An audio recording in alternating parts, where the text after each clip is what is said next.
Hello friends, welcome to Two Brothers Finance and good evening. ಇವತ್ತಿನ ದಿನ stock ಮಾರ್ಕೆಟಲ್ಲಿ ಬೆಳಿಗ್ಗೆಯಿಂದ ಸಂಜೆವರೆಗೂ ಏನು ನಡೆದಿದೆ, ನಾಳೆ ನಮ್ಮ ಮಾರ್ಕೆಟ್ ಯಾವ ಥರ ಇರ್ಬೋದು ಅಂತ ಈ ವಿಡಿಯೋದಲ್ಲಿ ಮಾತಾಡ್ಕೊಳ್ಳೋಣ. ಇವತ್ತಿನ ಮಾರ್ಕೆಟ್ ವಿಷಯಕ್ಕೆ ಬಂದರೆ ಸೆನ್ಸೆಕ್ಸ್ 277 ಪಾಯಿಂಟ್ಸ್ ಡೌನ್ ಆಗಿ 84,673 ಕ್ಲೋಸ್ ಆಗಿದೆ. ನಿಫ್ಟಿ 103 ಪಾಯಿಂಟ್ಸ್ ಡೌನ್ ಆಗಿ 25,910 ಕ್ಲೋಸ್ ಆಗಿದೆ. ಬ್ಯಾಂಕ್ ನಿಫ್ಟಿ 63 ಪಾಯಿಂಟ್ಸ್ ಡೌನ್ ಆಗಿ 58,899 ಕ್ಲೋಸ್ ಆಗಿದೆ. ಫ್ರೆಂಡ್ಸ್, ಇವತ್ತು ಮಾರ್ಕೆಟ್ ನೋಡಿದ್ರಾ ಸ್ವಲ್ಪ ನೆಗೆಟಿವ್ ಆಗಿ ರಿಯಾಕ್ಟ್ ಆಗಿದೆ, including mid and small caps ಕೂಡ. ಆದರೆ ಇವತ್ತು ಸ್ಮಾಲ್ ಕ್ಯಾಪ್ಸ್ ಈ ಲಾರ್ಜ್ ಕ್ಯಾಪ್ ಮತ್ತು ಮಿಡ್ ಕ್ಯಾಪ್ಸ್ಗಿನ ತುಂಬಾ ನೆಗೆಟಿವ್ ಆಗಿ ರಿಯಾಕ್ಟ್ ಆಗಿದೆ. ನಿಯರ್ಲಿ ಈ ಸ್ಮಾಲ್ ಕ್ಯಾಪ್ ಇಂಡೆಕ್ಸ್ 1% ಫಾಲ್ ಆಗಿದೆ ಇವತ್ತು. ಮತ್ತೆ ಫ್ರೆಂಡ್ಸ್, ಇವತ್ತು ನಮ್ಮ ಮಾರ್ಕೆಟ್ ಈ ಥರ ನೆಗೆಟಿವ್ ಆಗಿ ರಿಯಾಕ್ಟ್ ಆಗೋದಕ್ಕೆ ಮೇಯ್ನ್ ಆಗಿ 3 ರೀಸನ್ಸ್ ಕಾಣಿಸ್ತಾ ಇದೆ. ಒಂದು, ಪ್ರಾಫಿಟ್ ಬುಕಿಂಗ್. ಯಾಕಂದ್ರೆ ಲಾಸ್ಟ್ 1 ವೀಕಿಂದ ಮಾರ್ಕೆಟ್ ತುಂಬಾ ಪಾಸಿಟಿವ್ ಆಗಿ ಗ್ರೋ ಆಗಿದೆ ಅಲ್ವಾ, ಅದರಿಂದ ಪ್ರಾಫಿಟ್ ಬುಕಿಂಗ್ ನಡೆದಿರ್ಬೋದು. ಅದ್ರ ಜೊತೆಗೆ ಇವತ್ತು ನಿಫ್ಟಿ ವೀಕ್ಲಿ ಎಕ್ಸ್ಪೈರಿ ಬೇರೆ, ಆ ವೀಕ್ಲಿ ಎಕ್ಸ್ಪೈರಿಯಿಂದನೇ ಇವತ್ತು ಮಾರ್ಕೆಟ್ಸ್ ಈ ಥರ ವೊಲಟೈಲ್ ಆಗಿ ರಿಯಾಕ್ಟ್ ಆಗಿದೆ. ಅದಾದ್ಮೇಲೆ ಮೂರನೇ ರೀಸನ್ ಬಂದು ನಿನ್ನೆ ರಾತ್ರಿ US ಮಾರ್ಕೆಟ್ ಕೂಡ ಫಾಲ್ ಆಗಿದೆ, ಅದ್ರ ಇಂಪ್ಯಾಕ್ಟೇ ನಮ್ಮ ಇಂಡಿಯನ್ ಮಾರ್ಕೆಟ್ ಮೇಲೇನು ಕೂಡ ಇದೆ. ಇವಾಗ US ಮಾರ್ಕೆಟ್ ಏನೇನಕ್ಕೆ ಫಾಲ್ ಆಗಿದೆ ಅಂತ ಮುಂದೆ ಮಾತಾಡ್ಕೊಳ್ಳೋಣ. ನೆಕ್ಸ್ಟ್ ಅದಾದ್ಮೇಲೆ ಈ ಟ್ರೇಡ್ ಡೀಲ್ ಬಗ್ಗೆ ಮಾತಾಡ್ಕೊಳ್ಳೋಣ. ಇವತ್ತು ಸಹ ಮಲ್ಟಿಪಲ್ ಪಾಸಿಟಿವ್ ಅಪ್ಡೇಟ್ಸ್ ಬಂದಿದ್ದಾವೆ. ಫ್ರೆಂಡ್ಸ್, ಇವಾಗ ನಿನ್ನೆ ಮಾರ್ಕೆಟ್ ನ್ಯೂಸ್ ಅಲ್ಲೇ ಮಾತಾಡ್ಕೊಂಡ್ವಿ. ಇವಾಗ US government nearly 200 Indian products ಮೇಲೆ ಇವಾಗ ಟ್ಯಾರಿಫ್ ನ ಕಮ್ಮಿ ಮಾಡ್ತಾ ಇದೀವಿ ಅಂತ ಕಮೆಂಟ್ಸ್ ಮಾಡಿದ್ದಾರೆ ಅಂತ ನಿನ್ನೆನೆ ಮಾತಾಡ್ಕೊಂಡ್ವಿ. ಮತ್ತೆ ಇವತ್ತಾದ್ರೆ ವೈಟ್ ಹೌಸ್ ಅಡ್ವೈಸರ್ ಆದ ಕೆವಿನ್ ಅಸೆಟ್ ಅವರು ಈ ಇಂಡಿಯಾ US ಟ್ರೇಡ್ ಡೀಲ್ ಬಗ್ಗೆ ತುಂಬಾನೇ ಪಾಸಿಟಿವ್ ಕಮೆಂಟ್ಸ್ ನ ಮಾಡಿದ್ದಾರೆ. ಏನಂದ್ರೆ ಇವಾಗ ಲಾಸ್ಟ್ ಫೈನಲ್ ಲೈನ್ ಅಲ್ಲಿ ಇದೀವಿ, ಅಂದ್ರೆ ಇನ್ನೊಂದು ಸ್ಟೆಪ್ ಮುಂದೆ ಹೋದ್ರೆ ಈ ಟ್ರೇಡ್ ಡೀಲ್ ಕಂಪ್ಲೀಟ್ ಆಗುತ್ತೆ, ಅತಿ ಶೀಘ್ರದಲ್ಲೇ ಈ ಟ್ರೇಡ್ ಡೀಲ್ ಕಂಪ್ಲೀಟ್ ಆಗುತ್ತೆ ಅಂತ ಪಾಸಿಟಿವ್ ಕಮೆಂಟ್ಸ್ ನ ಮಾಡಿದ್ದಾರೆ. ಜೊತೆಗೆ ಇವರು ಇನ್ನೊಂದು ಸ್ಟೇಟ್ಮೆಂಟ್ ನ ಕೂಡ ಮಾಡಿದ್ದಾರೆ. ಇವಾಗ ಇಂಡಿಯಾ ಮೇಲೆ 50% ಟ್ಯಾರಿಫ್ ಇದೆ ಅಲ್ವಾ, ಇವಾಗ ಒಂದೇ ಸಲ ಈ 50% ಟ್ಯಾರಿಫ್ ನು ಕಟ್ ಮಾಡಲ್ಲ, ಇದನ್ನ 2 ಟ್ರೆಂಚಸ್ ಅಲ್ಲಿ ಡಿವೈಡ್ ಮಾಡ್ತೀವಿ. ಫಸ್ಟ್ ಟ್ರೆಂಚ್ ಅಲ್ಲಿ 25%, ಇನ್ನೊಂದು ಟ್ರೆಂಚ್ ಅಲ್ಲಿ ಇನ್ನೊಂದು 25%, ಈ ತರ ಡಿವೈಡ್ ಮಾಡ್ತಾ ಟ್ರೂ ಟ್ರೆಂಚಸ್ ಅಲ್ಲಿ ಈ ಟ್ರೇಡ್ ಡೀಲ್ ಕಂಪ್ಲೀಟ್ ಆಗುತ್ತೆ ಅಂತ ಅಪ್ಡೇಟ್ ಮಾಡಿದ್ದಾರೆ. ಇವಾಗ ಫಸ್ಟ್ ಟ್ರೇಡ್ ಡೀಲ್ ಅಲ್ಲಿ ರಷ್ಯಾದಿಂದ ಏನು ಆಯಿಲ್ ನ ಪರ್ಚೇಸ್ ಮಾಡ್ತಾ ಇದೀವಿ, ಆ ಕಾರಣದಿಂದ 25% ಟ್ಯಾರಿಫ್ ಹಾಕಿದ್ರಲ್ವಾ, ಈ ಟ್ರೇಡ್ ಡೀಲ್ ಫಸ್ಟ್ ಕಂಪ್ಲೀಟ್ ಆಗುತ್ತೆ, ಅದಾದ್ಮೇಲೆ ಈ ರೆಸಿಪ್ರೋಕಲ್ ಟ್ಯಾರಿಫ್ ಕಂಪ್ಲೀಟ್ ಆಗುತ್ತೆ ಅಂತ ಕಮೆಂಟ್ಸ್ ಮಾಡಿದ್ದಾರೆ. ಮತ್ತೆ ಫ್ರೆಂಡ್ಸ್, ಇವಾಗ ರಿಪೀಟೆಡ್ ಆಗಿ ತುಂಬಾನೇ ಫಿನಾನ್ಷಿಯಲ್ ಪ್ಲಾಟ್ಫಾರ್ಮ್ಸ್ ಅಲ್ಲೆಲ್ಲ ಅಪ್ಡೇಟ್ ಆಗ್ತಾ ಇದೆ. ಇವಾಗ first phase of trade deal ಏನಿದೆ ಅದು ಅತಿ ಶೀಘ್ರದಲ್ಲೇ ಕಂಪ್ಲೀಟ್ ಆಗುತ್ತೆ, ಅಂದ್ರೆ ವಿತಿನ್ 15 ಡೇಸ್ ಒಳಗಡೆ ಕಂಪ್ಲೀಟ್ ಆಗೋ ಚಾನ್ಸಸ್ ಕೂಡ ಇದೆ ಅಂತ ಪಾಸಿಟಿವ್ ಕಮೆಂಟ್ಸ್ ಮಾಡ್ತಾ ಇದ್ದಾರೆ. ನೋಡೋಣ ಈ ಮಿನಿ ಟ್ರೇಡ್ ಡೀಲ್ ಆದ್ರೂ ಅತಿ ಶೀಘ್ರದಲ್ಲೇ ಕಂಪ್ಲೀಟ್ ಆಗುತ್ತಾ ಇಲ್ವಾ ಅಂತ. ಮತ್ತೆ US ಕಡೆಯಿಂದ ಈ ತರ ಕಮೆಂಟ್ಸ್ ಬಂದ್ಮೇಲೆ ಇವತ್ತು ನಮ್ಮ ಇಂಡಿಯನ್ ಕಾಮರ್ಸ್ ಮಿನಿಸ್ಟರ್ ಆದ ಪಿಯೂಷ್ ಗೋಯಲ್ ಅವರಾದ್ರೆ ಇದ್ರ ರಿಲೇಟೆಡ್ ಆಗಿ ಸ್ವಲ್ಪ ಕಮೆಂಟ್ಸ್ ಮಾಡಿದ್ದಾರೆ. ಇವಾಗ ಈ ಟ್ರೇಡ್ ಡೀಲ್ ಏನೋ ಕಂಪ್ಲೀಟ್ ಆದ್ರೆ ಅದು 2 ಕಂಟ್ರೀಸ್ಗೆ ತುಂಬಾನೇ ಪಾಸಿಟಿವ್ ಆಗುತ್ತೆ, ಇಲ್ಲ ಅನ್ನಲ್ಲ. ಆದ್ರೆ ಈ ಟ್ರೇಡ್ ಡೀಲ್ ಯಾವ ತರ ಇರಬೇಕು ಅಂದ್ರೆ 2 ಕಂಟ್ರೀಸ್ಗೂ ಅದು ಪಾಸಿಟಿವೇ ಆಗಬೇಕು. ಅಂತ ಟೈಮಲ್ಲಿ ಮಾತ್ರನೇ ನಾವು ಈ ಟ್ರೇಡ್ ಡೀಲ್ಗೆ ಸೈನ್ ಮಾಡೋದು, ಇಲ್ಲ ಅಂದ್ರೆ ಯಾವುದೇ ಕಾರಣಕ್ಕೂ ಈ ಟ್ರೇಡ್ ಡೀಲ್ಗೆ ಸೈನ್ ಮಾಡಲ್ಲ. ಯಾಕಂದ್ರೆ ಅಗ್ರಿಕಲ್ಚರ್ ಮೇಲೆ ಎಫೆಕ್ಟ್ ಆಗುತ್ತೆ, ಫಿಶರ್ಮೆನ್ಸ್ ಮೇಲೆ ಎಫೆಕ್ಟ್ ಆಗುತ್ತೆ, ಸ್ಮಾಲ್ ಇಂಡಸ್ಟ್ರೀಸ್ ಮೇಲೆ ಎಫೆಕ್ಟ್ ಆಗುತ್ತೆ. ಈ ತರ ಟ್ರೇಡ್ ಡೀಲ್ ನ ನಾವೆಂದೂ ಸೈನ್ ಮಾಡಲ್ಲ. ಅದಕ್ಕೋಸ್ಕರ ಈ 2 ಕಂಟ್ರೀಸ್ಗೆ ಪಾಸಿಟಿವ್ ಆಗೋ ತರ ಈ ಡೀಲ್ ಇದ್ರೆ ಮಾತ್ರನೇ ಸೈನ್ ಮಾಡ್ತೀವಿ ಅಂತ ಕಮೆಂಟ್ಸ್ ಮಾಡಿದ್ದಾರೆ. ನೆಕ್ಸ್ಟ್ ಅದಾದ್ಮೇಲೆ US ಮಾರ್ಕೆಟ್ ಬಗ್ಗೆ ಮಾತಾಡ್ಕೊಳ್ಳೋಣ. ನಿನ್ನೆ ಸಹ US ಮಾರ್ಕೆಟ್ ತುಂಬಾನೇ ಫಾಲ್ ಆಗಿದೆ. S&P 500 ಆದ್ರೆ ನಿಯರ್ಲಿ 1% ವರೆಗೂ ಫಾಲ್ ಆಗಿದೆ. ಯಾಕಂದ್ರೆ US ಗೌರ್ಮೆಂಟ್ ಈ ಜಾಬ್ಸ್ ಡೇಟಾನ, ಅನ್ಎಂಪ್ಲಾಯ್ಮೆಂಟ್ ಡೇಟಾನ ರಿಲೀಸ್ ಮಾಡ್ತಿಲ್ಲ. ಅದರಿಂದ ಫೆಡ್ ಚೇರ್ಮನ್ ಅವರು ಈ ಡಿಸೆಂಬರ್ ಮಂತ್ ಅಲ್ಲಿ ರೇಟ್ ಕಟ್ ಮಾಡೋ ಪ್ರಾಬಬಿಲಿಟಿ ತುಂಬಾನೇ ಕಮ್ಮಿ ಇದೆ.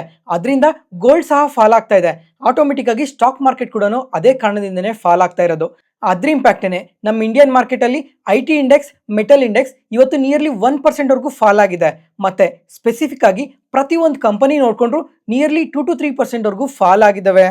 ಮತ್ತೆ ಗುರುವಾರ FOMC ಮೀಟಿಂಗ್ ಇದೆ.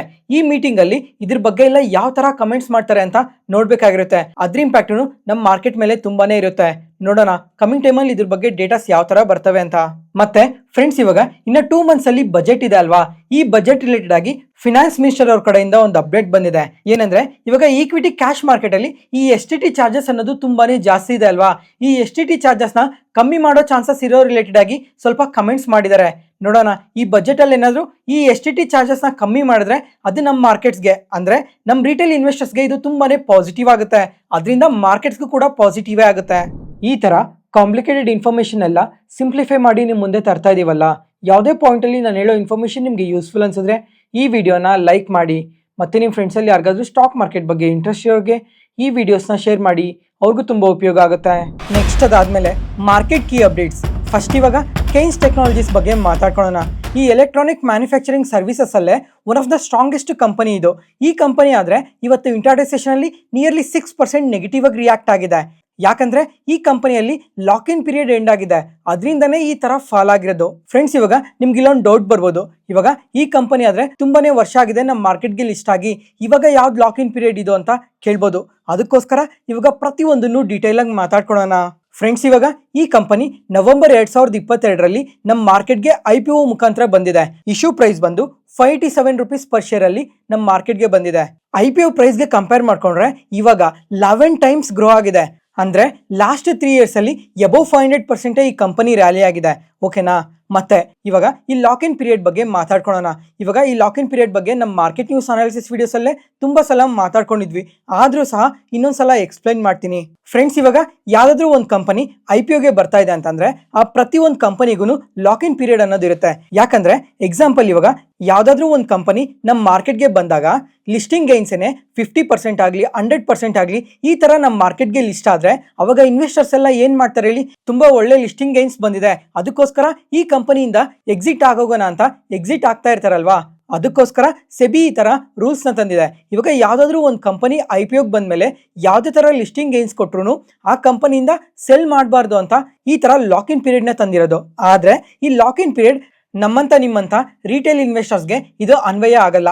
ಇದು ಬರೀ ಯಾರ್ಗ್ ಅನ್ವಯ ಆಗುತ್ತೆ ಅಂತಂದ್ರೆ ಆಂಕರ್ ಇನ್ವೆಸ್ಟರ್ಸ್ಗೆ, ಅಂದ್ರೆ ಈ ದೊಡ್ಡ ದೊಡ್ಡ ಮ್ಯೂಚುವಲ್ ಫಂಡ್ಸ್ ಅವ್ರಿಗಾಗ್ಲಿ ಅಥವಾ FPIs ಇರ್ತಾರಲ್ವಾ, ಇವ್ರಿಗೆ ಅನ್ವಯ ಆಗುತ್ತೆ. ಅದಾದ್ಮೇಲೆ ಈ ಪ್ರೀ ಎಕ್ಸಿಸ್ಟಿಂಗ್ ಶೇರ್ ಹೋಲ್ಡರ್ಸ್ ಇರ್ತಾರಲ್ವಾ, ಅಂದ್ರೆ ಯಾವ್ದಾದ್ರು ಒಂದು ಕಂಪನಿ ನಮ್ಮ ಮಾರ್ಕೆಟ್ಗೆ ಲಿಸ್ಟ್ ಆಗೋದಕ್ಕೂ ಮುಂಚೆನೆ ಈ ಅನ್ಲಿಸ್ಟೆಡ್ ಮಾರ್ಕೆಟ್ ಅಲ್ಲಿ ಟ್ರೇಡ್ ಆಗ್ತಾ ಇರುತ್ತಲ್ವಾ, ಅಲ್ಲೂ ಸಹ ತುಂಬಾ ಜನ ಇನ್ವೆಸ್ಟರ್ಸ್ ಇರ್ತಾರಲ್ವಾ, ಅವರು ಅಷ್ಟೇ ನಮ್ಮ ಮಾರ್ಕೆಟ್ಗೆ ಲಿಸ್ಟ್ ಆಗ್ತಿದಂಗೆನೆ ಸೆಲ್ ಮಾಡೋಗಿಲ್ಲ. ಅದಾದ್ಮೇಲೆ ಈ ಕಂಪನಿ ಪ್ರಮೋಟರ್ಸ್ ಇರ್ತಾರಲ್ವಾ, ಇವ್ರಿಗೂ ಅಷ್ಟೇ ಲಾಕ್ ಇನ್ ಪೀರಿಯಡ್ ಇರುತ್ತೆ. ಮತ್ತೆ ಫ್ರೆಂಡ್ಸ್, ಆಗ್ಲೇ ಹೇಳ್ದಂಗೆನೆ ಈ ಆಂಕರ್ ಇನ್ವೆಸ್ಟರ್ಸ್ ಇರ್ತಾರಲ್ವಾ, ಇವ್ರಿಗಾದ್ರೆ ಒಂದು ಎಕ್ಸಾಂಪಲ್ ಹೇಳ್ತೀನಿ ನೋಡಿ. ಇವರು ಯಾವ್ದಾದ್ರು ಒಂದು IPOದಲ್ಲಿ 100 ಶೇರ್ಸ್ ನ ಬೈ ಮಾಡಿದಾರೆ ಅಂತ ಅಂದ್ರೆ 30 ಡೇಸ್ ವರ್ಗು ಯಾವುದೇ ತರ ಸೆಲ್ ಮಾಡಂಗಿರಲ್ಲ. 30 ಡೇಸ್ ಆದ್ಮೇಲೆ ಅವ್ರು ಬೈ ಮಾಡಿರೋ 100 ಶೇರ್ಸ್ ಅಲ್ಲಿ 50 ಶೇರ್ಸ್ ವರ್ಗು ಸೆಲ್ ಮಾಡ್ಬೋದು. ಮತ್ತೆ 3 ಮಂತ್ಸ್ ಆದ್ಮೇಲೆ ಕಂಪ್ಲೀಟ್ ಆಗಿ ಅವ್ರಿಗೆ ಇಷ್ಟ ಇದ್ರೆ 100 ಶೇರ್ಸ್ ಅನ್ನು ಸೆಲ್ ಮಾಡ್ಬೋದು. ಓಕೆನಾ? ಅದೇ ತರ ಈ ಪ್ರೀ IPO ಇನ್ವೆಸ್ಟರ್ಸ್ ಗಾದ್ರೆ 6 ಮಂತ್ಸ್ ಲಾಕ್ ಇನ್ ಪೀರಿಯಡ್ ಇರುತ್ತೆ. ಅದೇ ಪ್ರಮೋಟರ್ಸ್ ಗಾದ್ರೆ 6 ಮಂತ್ಸ್ ಲಾಕ್ ಇನ್ ಪೀರಿಯಡ್ ಇರುತ್ತೆ, ಮತ್ತೆ 1 year lock in period, 3 year lock in period ಕೂಡ ಇರುತ್ತೆ. ಎಕ್ಸಾಂಪಲ್ ಹೆಂಗೆ ಅಂತ ಅಂದ್ರೆ, ಇವಾಗ ಯಾವ್ದಾದ್ರು ಒಂದು ಕಂಪನಿ IPOಗೆ ಬಂದಿದೆ ಅನ್ಕೊಳ್ಳಿ, ಪ್ರಮೋಟರ್ ಹತ್ರ 60% ಸ್ಟೇಕ್ ಏನಾದ್ರು ಹೋಲ್ಡ್ ಮಾಡ್ತಾ ಇದ್ರೆ ಅವರು 6 ಮಂತ್ಸ್ ಆದ್ಮೇಲೆ ಆಗ್ಲಿ 1 ಇಯರ್ ಆದ್ಮೇಲೆ ಸ್ವಲ್ಪ ಸ್ಟೇಕ್ ನ ಕಮ್ಮಿ ಮಾಡ್ಕೊಬಹುದು. ಅದೇ ಇವಾಗ ಕಂಪನಿ ತುಂಬಾನೇ ಪಾಸಿಟಿವ್ ಆಗಿ ಗ್ರೋ ಆಗಿದೆ ಅಥವಾ ಕಂಪನಿಯಲ್ಲಿ ತುಂಬಾನೇ ನೆಗೆಟಿವ್ಸ್ ಇದೆ ಅಂತ ಕಂಪ್ಲೀಟ್ ಆಗಿ ಪ್ರಮೋಟರ್ ಎಕ್ಸಿಟ್ ಆಗಕ್ಕಾಗಲ್ಲ. ಅಟ್ಲೀಸ್ಟ್ 3 ಇಯರ್ಸ್ ವರ್ಗು ಮಿನಿಮಮ್ 20% ಸ್ಟೇಕ್ ನ ಆ ಕಂಪನಿಯಲ್ಲಿ ಹೋಲ್ಡ್ ಮಾಡ್ತಾನೆ ಇರಬೇಕಾಗಿರುತ್ತೆ. ಇವಾಗ ಈ ಕಂಪನಿ ಲಿಸ್ಟ್ ಆಗಿ ಇವತ್ತಿಗೆ 3 ಇಯರ್ಸ್ ಆಗಿದೆ ಅಲ್ವಾ, ಅಂದ್ರೆ ಇವಾಗ ಪ್ರಮೋಟರ್ ಹೋಲ್ಡಿಂಗ್ ಕಂಪ್ಲೀಟ್ ಆಗಿ ಸೆಲ್ ಮಾಡೋ ಆಪ್ಷನ್ ಕೂಡ ಅವ್ರಿಗಿದೆ. ಅದಕ್ಕೋಸ್ಕರ ಪ್ರಮೋಟರ್ ಏನಾದ್ರು ಇವತ್ತು ಸ್ವಲ್ಪ ಸ್ಟೇಕ್ ನ ಕಮ್ಮಿ ಮಾಡ್ಕೊಂಡಿರ್ಬೇಕು, ಅದರಿಂದ ಈ ತರ ನೆಗೆಟಿವ್ ಆಗಿ ರಿಯಾಕ್ಟ್ ಆಗಿದೆ. ಮತ್ತೆ ಫ್ರೆಂಡ್ಸ್, ಇವಾಗ ಇದೇನೋ ನೆಗೆಟಿವ್ ನ್ಯೂಸ್ ಅಂತ ಅನ್ಕೊಬಹುದು ಎಲ್ಲಾರು, ಆದ್ರೆ ಯಾವುದೇ ತರ ನೆಗೆಟಿವ್ ನ್ಯೂಸ್ ಏನಲ್ಲ. ಇವಾಗ ಲಾಸ್ಟ್ 3 ಇಯರ್ಸ್ ಅಲ್ಲಿ ಈ ಕಂಪನಿ ಅಬೌವ್ 500% ರ್ಯಾಲಿ ಆಗಿದೆ ಅಲ್ವಾ, ಅದರಿಂದ ಪ್ರಮೋಟರ್ ಕೂಡ ಸ್ವಲ್ಪ ಪ್ರಾಫಿಟ್ ಬುಕ್ ಮಾಡ್ಕೊಂಡಿರ್ಬೋದು. ಅದ್ರ ಜೊತೆಗೆ ಈ ತರ ಲಾಕ್ ಇನ್ ಪೀರಿಯಡ್ ಎಂಡ್ ಆದ್ಮೇಲೆ ಇವತ್ತು ಮ್ಯಾನೇಜ್ಮೆಂಟ್ ಕೂಡ ಮಾತಾಡಿದೆ. ಇವಾಗ ರೀಸೆಂಟ್ ಆಗಿ OSAT ಅಂದ್ರೆ outsource semi conductor assembling and testing plant ಬಗ್ಗೆ ರೀಸೆಂಟ್ ಟೈಮ್ ಅಲ್ಲಿ ಒಂದ್ಸಲ ಮಾತಾಡ್ಕೊಂಡಿದ್ವಿ. ಯಾವಾಗ ಅಂದ್ರೆ ಈ ಸೆಪ್ಟೆಂಬರ್ ಅಲ್ಲಿ ಮಾತಾಡ್ಕೊಂಡಂಗೆ ನೆನಪಿದೆ. ಆ ಟೈಮ್ ಅಲ್ಲೇನೆ ಈ ಸೆಮಿ ಕಂಡಕ್ಟರ್ ರಿಲೇಟೆಡ್ ಆಗಿ ತುಂಬಾನೇ ಚೇಂಜಸ್ ನ ತಂದ್ರು. ಇವಾಗ ಗೌರ್ಮೆಂಟ್ ಅವರು ಹೊಸ ಚಿಪ್ ನ ಲಾಂಚ್ ಮಾಡಿದ್ರು, ಆ ಟೈಮಲ್ಲಿ ಮಾತಾಡ್ಕೊಂಡಿದ್ವಿ. ಮತ್ತೆ ಅವಾಗ ಈ ಕೆನ್ಸ್ ಟೆಕ್ನಾಲಜೀಸ್ ಆದ್ರೆ ತುಂಬಾನೇ ಪಾಸಿಟಿವ್ ಆಗಿ ರಿಯಾಕ್ಟ್ ಆಗಿತ್ತು. ಬರೀ ಈ ಕಂಪನಿ ಮಾತ್ರನೇ ಅಲ್ಲ, CG ಪವರ್ ಸಹ ಈ OSAT ಸೆಗ್ಮೆಂಟ್ ಅಲ್ಲಿ ವರ್ಕ್ ಮಾಡ್ತಾ ಇದೀವಿ, ಹೊಸ ಮ್ಯಾನುಫ್ಯಾಕ್ಚರಿಂಗ್ ಫೆಸಿಲಿಟಿನ ಓಪನ್ ಮಾಡ್ತಾ ಇದೀವಿ ಅಂತ ಕಮೆಂಟ್ಸ್ ಮಾಡಿದ್ರು. ಅವಾಗ ಆ ಕಂಪನಿ ಕೂಡ ತುಂಬಾನೇ ಪಾಸಿಟಿವ್ ಆಗಿ ರಿಯಾಕ್ಟ್ ಆಗಿತ್ತು. ಈಗ ಈ ಮ್ಯಾನೇಜ್ಮೆಂಟ್ ಅವರು OSAT ರಿಲೇಟೆಡ್ ಆಗಿ FY27 ಒಳಗಡೆ ಈ ಸೆಗ್ಮೆಂಟ್ ಇಂದಾನೆ ನಿಯರ್ಲಿ 1000 crores ರೆವಿನ್ಯೂಸ್ ಜನರೇಟ್ ಮಾಡ್ತಾ ಇದೀವಿ ಅಂತ ಪಾಸಿಟಿವ್ ಕಮೆಂಟ್ಸ್ ನ ಮಾಡಿದ್ದಾರೆ. ಮತ್ತೆ ಫ್ರೆಂಡ್ಸ್, ಇವಾಗ ಮ್ಯಾನೇಜ್ಮೆಂಟ್ ಆದ್ರೆ ಪಾಸಿಟಿವ್ ಗೈಡೆನ್ಸ್ ನ ಕೊಡ್ತಾನೆ ಇದ್ದಾರೆ. ಆದ್ರೆ ಈ ಕಂಪನಿ ಲಾಸ್ಟ್ 3 ಮಂತ್ಸ್ ಅಲ್ಲಿ ಅಬೌವ್ 25% ಫಾಲ್ ಆಗಿದೆ ಅಲ್ವಾ, ಇದಕ್ಕೆ ಮೇನ್ ರೀಸನ್ ಬಂದ್ಬಿಟ್ಟು ಇವಾಗ ಇವ್ರು Q2 ರಿಸಲ್ಟ್ಸ್ ನ ಪೋಸ್ಟ್ ಮಾಡಿದ್ರು. ರಿಸಲ್ಟ್ಸ್ ಏನೋ ಪಾಸಿಟಿವ್ ಆಗಿ ಇದೆ, ಆದ್ರೆ ಸ್ವಲ್ಪ ಗೈಡೆನ್ಸ್ ನ ಕಟ್ ಮಾಡಿದ್ದಾರೆ, ಅದರಿಂದ ನೆಗೆಟಿವ್ ಆಗಿ ರಿಯಾಕ್ಟ್ ಆಗಿದೆ. ಆದ್ರೆ ಲಾಂಗ್ ಟರ್ಮ್ ಅಲ್ಲಿ ಈ ಕಂಪನಿ ರಿಲೇಟೆಡ್ ಆಗಿ ತುಂಬಾನೇ ಪಾಸಿಟಿವ್ ಅಪ್ಡೇಟ್ಸ್ ಇದಾವೆ. ಈಗ ಗೌರ್ಮೆಂಟ್ ಆದ್ರೆ ನಿಯರ್ಲಿ 17 ಪ್ರಾಜೆಕ್ಟ್ಸ್ ನ ಅನೌನ್ಸ್ ಮಾಡಿದೆ, ಈ PCBs ರಿಲೇಟೆಡ್ ಆಗಿ ಮತ್ತೆ ಎಲೆಕ್ಟ್ರಾನಿಕ್ ಕಾಂಪೋನೆಂಟ್ಸ್ ರಿಲೇಟೆಡ್ ಆಗಿ. ಅದರಿಂದ ಈ ಕಂಪನಿಗೂ ಕೂಡ ತುಂಬಾನೇ ಅಡ್ವಾಂಟೇಜ್ ಇರುತ್ತೆ. ಅದೇ ಲಾಂಗ್ ಟರ್ಮ್ ಅಲ್ಲಿ ಇನ್ನೂ ಸ್ವಲ್ಪ ಪಾಸಿಟಿವ್ ಆಗಿ ಗ್ರೋ ಆಗೋ ಚಾನ್ಸಸ್ ಜಾಸ್ತಿನೇ ಇದೆ. ಆದ್ರೆ ಸ್ವಲ್ಪ ದಿನ ಕನ್ಸಾಲಿಡೇಟ್ ಆಗೋ ಚಾನ್ಸಸ್ ಕೂಡ ಇದೆ. ನೋಡೋಣ ಕಮಿಂಗ್ ಟೈಮ್ ಅಲ್ಲಿ ಈ ಕಂಪನಿ ರಿಲೇಟೆಡ್ ಆಗಿ ಇನ್ನ ಯಾವ ತರ ಅಪ್ಡೇಟ್ಸ್ ಬರ್ತವೆ ಅಂತ. ನೆಕ್ಸ್ಟ್ ಅದಾದ್ಮೇಲೆ ಗ್ರೋ ಕಂಪನಿ ಬಗ್ಗೆ ಮಾತಾಡ್ಕೊಳ್ಳೋಣ. ಈ ಕಂಪನಿ IPOಗೆ ಬಂದಾಗ 100 ರೂಪೀಸಲ್ಲಿ ಬಂತು, ಆದರೆ ಇವಾಗ ಸುಮಾರು 190 ರೂಪೀಸಲ್ಲಿ ಟ್ರೇಡ್ ಆಗ್ತಾ ಇದೆ. ಅಂದರೆ ಇನ್ವೆಸ್ಟರ್ಸ್ಗೆ 90% ರಿಟರ್ನ್ಸ್ನ ಕೊಟ್ಟಿದೆ. ಜೊತೆಗೆ 1 ಲಕ್ಷ ಕೋಟಿ ಮಾರ್ಕೆಟ್ ಕ್ಯಾಪ್ಗೆ ಕೂಡ ರೀಚ್ ಆಗಿದೆ. ಫ್ರೆಂಡ್ಸ್, ಇವಾಗ ಈ ಕಂಪನಿ ಮಾರ್ಕೆಟ್ಗೆ ಲಿಸ್ಟ್ ಆಯ್ತಲ್ವಾ, ಅವತ್ತೂ ಈ ಕಂಪನಿ ಬಗ್ಗೆ ಮಾತಾಡ್ಕೊಂಡ್ವಿ, ಮತ್ತೆ ಇವತ್ತೂ ಅದೇ ಹೇಳ್ತೀನಿ. ಕಂಪನಿ ಪ್ರಕಾರ ಕಂಪನಿ ತುಂಬಾನೇ ಚೆನ್ನಾಗಿದೆ, ಬಿಸ್ನೆಸ್ ಕೂಡ ಚೆನ್ನಾಗಿದೆ, ಗ್ರೋತ್ ಕೂಡ ತುಂಬಾನೇ ಚೆನ್ನಾಗಿರುತ್ತೆ. ಆದರೆ ಈ ಕಂಪನಿ ವ್ಯಾಲ್ಯೂಷನ್ ಪ್ರಕಾರ ತುಂಬಾನೇ ಎಕ್ಸ್ಪೆನ್ಸಿವ್ ಅಲ್ಲಿದೆ. ಇವಾಗ IPOಗೆ ಬಂದಾಗೇನೆ ನಿಯರ್ಲಿ 32 PE ಮಲ್ಟಿಪಲ್ ಅಲ್ಲಿ ಟ್ರೇಡ್ ಆಗ್ತಾ ಇತ್ತು. ಇವಾಗ 90% ಈಗಾಗಲೇ ಗ್ರೋ ಆಗಿದೆ ಅಲ್ವಾ, ಅದರಿಂದ ವ್ಯಾಲ್ಯೂಷನ್ಸ್ ಅಂತೂ ತುಂಬಾನೇ ಎಕ್ಸ್ಪೆನ್ಸಿವ್ ಅಲ್ಲಿದೆ. ಹಾಗಾದ್ರೆ ಕಮಿಂಗ್ ಟೈಮಲ್ಲಿ ಈ ಕಂಪನಿ ಫಾಲ್ ಆಗುತ್ತಾ ಅಂತ ನೀವು ಕೇಳ್ಬೋದು. ಫ್ರೆಂಡ್ಸ್, ಇವಾಗ ಬಿಸ್ನೆಸ್ ಪ್ರಕಾರ ತುಂಬಾನೇ ಚೆನ್ನಾಗಿದೆ. ಅದ್ರ ಜೊತೆಗೆ ಮಾರ್ಕೆಟ್ ಸೆಂಟಿಮೆಂಟ್ ಯಾವ ತರ ಇದೆ ಹೇಳಿ, ತುಂಬಾನೇ ಪಾಸಿಟಿವ್ ಆಗಿದೆ. ಇವಾಗ ಇಂಡಿಯಾ ರಿಲೇಟೆಡ್ ಆಗಲಿ ಇಂಡಿಯನ್ ಮಾರ್ಕೆಟ್ಸ್ ರಿಲೇಟೆಡ್ ಆಗಿ ಸೆಂಟಿಮೆಂಟ್ ತುಂಬಾನೇ ಪಾಸಿಟಿವ್ ಆಗಿದೆ. ಎಕ್ಸಾಂಪಲ್, ಇವಾಗ GST 2.2 ಅಲ್ಲಿ ಚೇಂಜಸ್ ಬಂತಲ್ವಾ, ಅದ್ರ ಜೊತೆಗೆ ನೆಕ್ಸ್ಟ್ ಮಂತ್ ಅಲ್ಲಿ ರೇಟ್ ಕಟ್ ಮಾಡೋ ಚಾನ್ಸಸ್ ಕೂಡ ತುಂಬಾ ಜಾಸ್ತಿ ಇದೆ. ಮತ್ತೆ ಇನ್ನು 2 ಮಂತ್ಸ್ ಅಲ್ಲಿ ಬಜೆಟ್ ಇದೆ.